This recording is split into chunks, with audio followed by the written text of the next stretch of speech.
আসসালামু আলাইকুম। আমার হাতে যে মোবাইল ফোনটা দেখতেছেন এটা ফুল শট। এটা কিভাবে মেরামত করব, কিভাবে কাজটা করব ভিডিওটা কেটে না দেখে ভিডিওটার সাথে থাকুন। আমি আপনাদেরকে দেখাচ্ছি।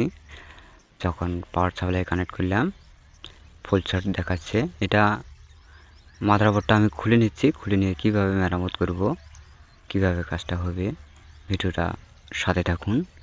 এই ধরনের সমস্যার সমাধানের জন্য আমি ভিডিওগুলো বানিয়ে থাকি। আমি স্ক্রুগুলো খুলে নিচ্ছি। খুলে নিয়ে আপনাদেরকে দেখাচ্ছি। মাদারবোর্ডটা আলাদা করে নিয়ে ভিডিওটা ধৈর্য সহকারে দেখুন।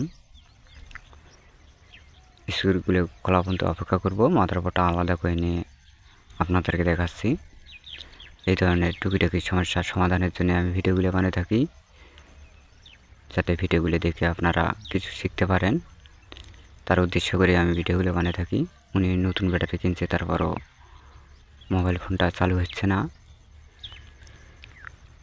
আমি মাদারবোর্ডটা আলাদা করে নিচ্ছি।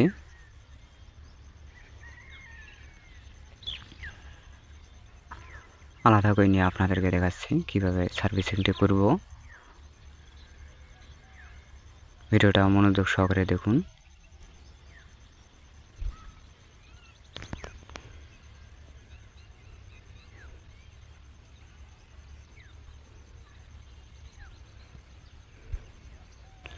পাওয়ার সাপ্লাই আবারও কানেক্ট করে দিয়ে দেখব কোন রেজিস্টার ক্যাপাসিটর বা আইসি শর্ট, সেটা আমি দেখব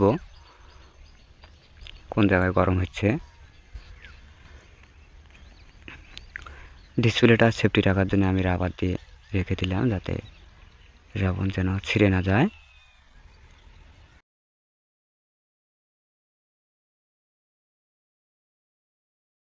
আমি দেখতেছি, ভালো করে লক্ষ্য করে দেখতেছি কোন পাশটা সমস্যা।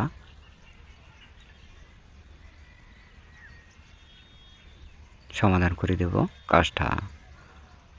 আবারও পাওয়ার সাপ্লাই কানেক্ট করে দেখতেছি কোন জায়গায় গরম হচ্ছে।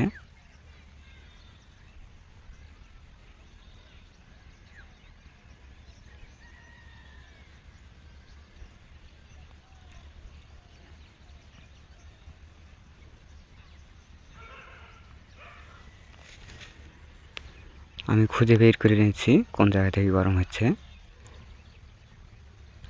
ক্যাপাসিটর বা রেজিস্টার যাই হোক না কেন ওটা রিমুভ করে দেব। তার কারণে ফুল শট দেখাচ্ছে, মোবাইল ফোনটা চালু হচ্ছে না।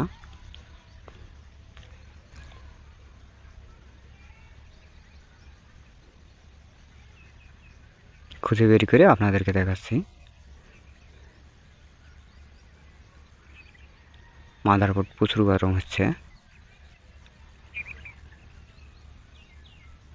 ভিডিওটা গুরুত্ব সহকারে দেখুন।